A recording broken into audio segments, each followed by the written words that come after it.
Right, kusangana kwetiri kuita panyaya fashion apo ndichikupai nyaya dzinopisa dzinoitika muZimbabwe. Ukatoona ndatouya kudeso unotoziva kuti vanhu vanofumura ZANU-PF vatosvika because isusu tisu tega chete tinotobuda tichitotaura chokwadi chiri kuitika munyika. Ndine munhu wendinaye panapa. Ukatongoona munhu iyeye asvika wotoziva kuti mahwani atanga. Tanga nekulike this video right now kuitira kuti vaboyikane. Nhasi watera futi aiwa. Ndonga wanzo kuti kumba kuri kupisa. Nyika muri kupisa. Hanzi kudi Zimbabwe yagara inopisa and Zimbabwe itori nyika kuti chazongosiyana ndechekuti munenge musina Satan wacho padhuze. But kana definition yegehena ndoko munororora mari yeSouth. Saka chichiri kupisa chichiri kunetsa. Majenara ongopera majenara ari kungoendeswa ameno kuti uri kuti china ndurungosiya ka vanhu vachitongoitwa zvavari kuita takangonyarara vanhu vacho vachingosekerera vachingoti anotyisa ari kumbonyazotyisa chiya Masoja. First of all tautaura nyaya pane mwana akadzungaira pazvinhu zvacho hatisodai kutaura mazita hatidi kutaura edu mazita but panyaya iyo pane mwana akadzungaira. How come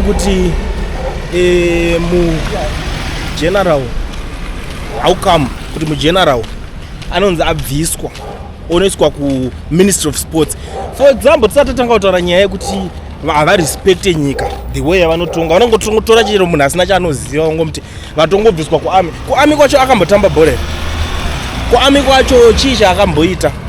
zvinhu zvotoda kuti totoziva because iwo tingangoti tangokutora tatikuisa havana basa nesport hakuna kana maground case tangatori minister kuti anga akadhakwa zvisingaiti case Coventura haana kana chaakamboita ende hatina legacy yatotomura ngarira nayo ndengoti muZimbabwe ndakazongodaidede tingangoti she was a chance kana anga nemushonga tingati uri wakasimba. Asi ini hangu ndikuti kwavaisa Sanyati kwede vaisawo Evans kwekwerera anenge ane kaidea because munhu akatotambawo bhora akaritaya kana kuisa ana magaya kana anonzana ana Scott vanhu kuti vane passionate about because apa ndakangotaura hangu mazita evanhu vavanawo kuZANU-PF handisi kuti ndivo vanhu vanofanira kunge varipo but ndikuti vanhu vokuti ari passionate about football handiti ari kutoita something about bhora kudhara ndo vanhu vanoizwa kana ana Peter Ndlovu kana ani those guys vokuti ane idea ndekuti masports acho zvinofamba sei zvinoita sei kwete munhu ane idea yepfuti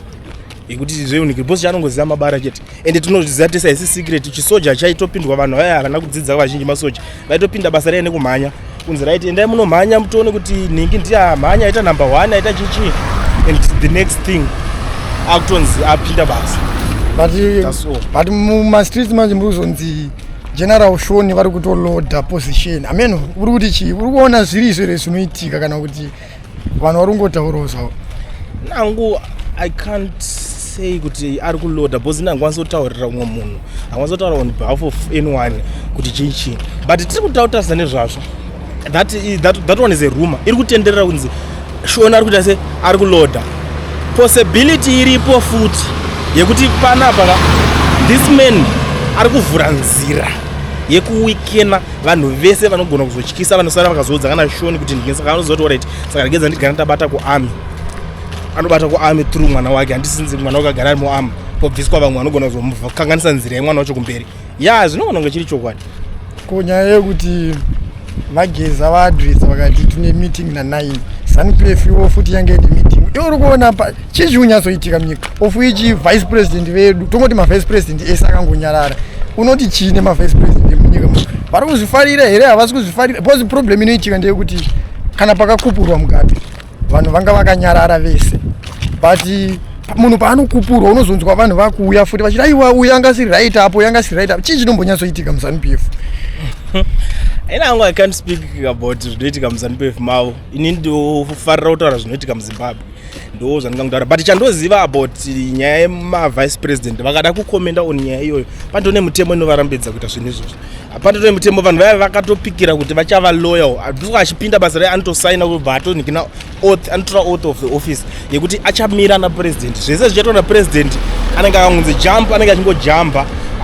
chake chete chaangatobvunza kuti how long but most of the times angunzi jump anenge achingojamba ndo loyalty yacho saka hatina chatinoexpecta kunzwa kune mavice president hatina kana one chatinoexpecta kutaura kuti vangatotaura asi chavangatoita kutogadzirawo zvavo zvidhori zvinotanga kutamba like zviri kuitika pana iye Mnangagwa wacho. Akagadzira zvake zvidhori zvikutotamba zvikuti 2030 chichichi zvanagarwe zvindomundomo zvevanhu ndo zvakagadzira kuti zvipinde zvitange kuvhiringidza ende pari kutopisa ana ziyambi ukutoti unoshata murume mukuru neweya anonzani Chinamasa. I don't think that is part of the team because Chinamasa garanta zvisamusoro ndio kumbo commissioner bin kauya saka Chinamasa akagaranta zvisamusoro but zvinhu zvacho zvese zvaari kutaura katotarisa takagadzira technology kuti tibate maghost account come on saka ndo maitiro avo. Vice president kana achida kutaura expecta zvidhori from him kwete kuexpecta any word from the vice president. I think that's all panyaya iyoyi. Siko nyaya yekuti 31 March vanhu vari kunzi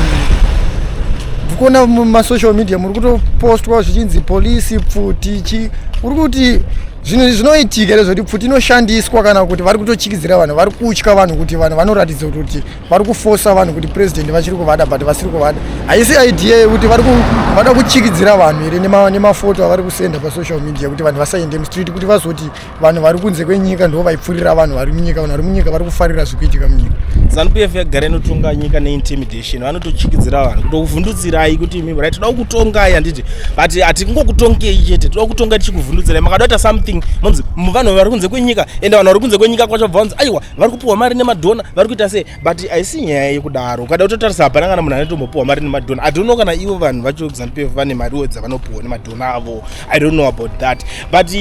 nyaya yemusi wa 31 vakatopanika vari kutoityawo to be very honest because nyaya yakotonzwa pakutonzi demonstration iyayaka pane demonstration yekudziya musoroka. Look at Mozambique, DRC tingatodzivenga nyika dzacho dzikasatopera. Even Kenya chaicho yakaita mademonstration yakatapeiwa zvisingana kumbomirira kuti toda kuti izosanctionwa izonzi kuita sevakatongereka kana vatoti enough of this nonsense vakatopinda vakanikira. Saka now they are trying by all means dai yanga isina basa demonstration iyo vangadai vasiri kutaura nezvayo but ukatoona vachitaura nezvayo vari kuresponda but vari kuresponda nekuda kuisa fear muvanhu ende chandinoziva mumazimbabweans musi wavachaluza fear ZANU-PF ichaluza power. Ko polisi yemuzimbabwe unoti china because polisi yemuzimbabwe vanhu veve kutoti ukatosangana navo unotogona kumunzwira tsitsi ukamusira mari $5 but munhu yes ndesemu munhu wekutoti anoitira vanhu utsinya achirova vanhu vachitira kudemonstrata kuti life yake ive yakanaka. Unomunyatsoti chinawo mapurisa aya. Chandoona panyaya yekuti kudemonstrata zvangu inini to be very honest like words are nice andikatotaura about those guys ndeyekuti vanhu vekuti vanotoshandawo nema-orders like kana uri pabasa unotongeta lawyer kune murungu wako zvaita se zvaakuudza but vanhu vaya tiri kutaura about nyaya vanhu vekuti ndo vamwe vanopinda mabasa nekumhanya kufunga chako cheko tingatoexpecta kuti toda kunzwa kuti munhu akapinda basa nekumhanya azoshandisa common sense dzechi iye akatodza kutopinda basa necommon sense akapinda nekumhanya saka anobva atonzi saka zvamakutoita vakomanaka chimborowai vanhu akutofunga ndo basa racho kwaari rangoti bo itai kudaiso vanhu ndo zvavakutongoita kuti vachitongoenda vakadaro but hatinga expect kuti vanhu vekuti vari right kavaya vekutoti tingatoti inini ndiri kutonzi tiri kuda kutaura anything kana zvekuchinja kwenyika pane vanhu vaya kauda kuona kuti ivo vanhu vacho ka bhutsu yanenge akapfeka so yakatsveyama chinhu chinyowani chaanacho imboma ndo chinhu vanototengerwa mboma kuti rowai vanhu kureva kuti hurumende iri kutoinvesta mumboma haisi kuinvesta mumayuniform avo nenhikirikini dzavo kureva kuti vari kutosafa nzara chaiva vanoswera nayo tozviziva tichivaonawo komana vaya zvevanotoita zvekuda kutora mari yekuti the way yavanotonyoresa vanhu hakuna mupurisa asingatonyorese munhu kunyika yezimbabwe hakuna. Why? Itori saini iyoyo kuratidza kuti zvinhu hazvinomira mushe tumari twacho tovanotambira toite handisi kuramba kuti mari yavanotambira yakandingina chitambirawo mari yakaita seiyoyo ka ichitengawo futi munyika macho hapana iri kutenga hapana chairi kuita se chairi kutenga but havasi vese mapurisa kunotori nevamwe vanorizina vanozoita utsinya vaya vanonga kuita dzunguwo mapenzi hashaikwe pasi pano vanhu vakakwana. I think nyaya iyoyo taijekesa kuyo nyaya yedemonstration yacho ini hangupindire question mark pademonstration because vanhu pavanoti tiri vanodemonstrata havasi kuti tikuda unoita hondo mutauni vanotoronga toti tiri kuenda kutauni unodemonstrata zviri kuitika munyika hatisi kuzvida president inenge iri saini yekuratidza president kuti zviri kuitika hatisi kuzvida hana vanhu havasi kuti pano vachinoita demonstration havasi kutaura kuti tiri kuenda kunorwa kana tiri kuenda kunoba mumashopu tikunopisa zvinhu vakuti tiri kunodemonstrata kuti muone kuti zvinhu zviripo hatisi kuzvifarira kuti muite action but unozonzwa zvichinzi mukauya mutauni kuzodemonstrata tokurovai ofuichi polisi yacho haistori iyoyo ai vanhu havaende kunodemonstrata vachirova but polisi inongoti ikangoona vanhu ingogona kutanga kutokurovai muri 5 kuti hatisi kuda vanhu vakaungana vanhu ndopavanozotanga kureacta zvekuti vanopedzisira vakutema vanhu ionoti chine polisi ndo inototanga vanhu kurova vanhu ikaona vanhu vakaungana inorova but yozopedzisira nyaya ichinzi vanhu vakaenda kunoita hondo mutaundi unyazoti chinavo normally panyaya yemademonstration chandakaongorora zvangu inini ndakaona panyaya yemademonstrations mademonstrations ayaya agara aimboitwa zviri peaceful kudhara tikada kunyatsotarisa mungirikini yese history yemademonstration aitwa zviri peaceful maprotestes machinchi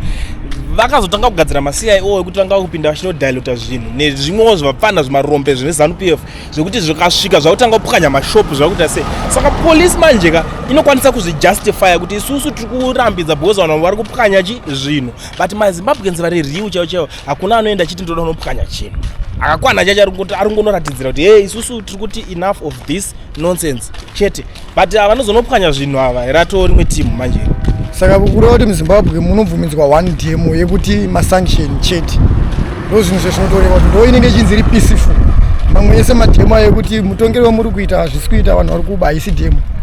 tingangota nje kuti ZANU-PF ndo inenge ichita zvinhu zvayo saka zvinhu zveZANU-PF zvese zvinobvumidzwa sokuona kuti kana rally chacho izvezvo vari chiri kuita mameetings ekumaparties kwavo as long as party meeting iyo ichinzi ine chekuita nekusimbisa vanhu kumotivata vanhu kuti handei kuti 2030 let's do it for Mnangagwa as long as chiri chekuita naMnangagwa chete muZimbabwe chinobvumidzwa but ukauda kungoopposa Mnangagwa zvakutorambidzwa saka mademonstrations avo emasanctions vari kuona kuti Mnangagwa zvakamubatawo because iye ndiye ari pamasanctions iye nemhuri dzake ameno whatever nemabusinessmen ake vanotamba nawo ameno mataikuni ameno whatever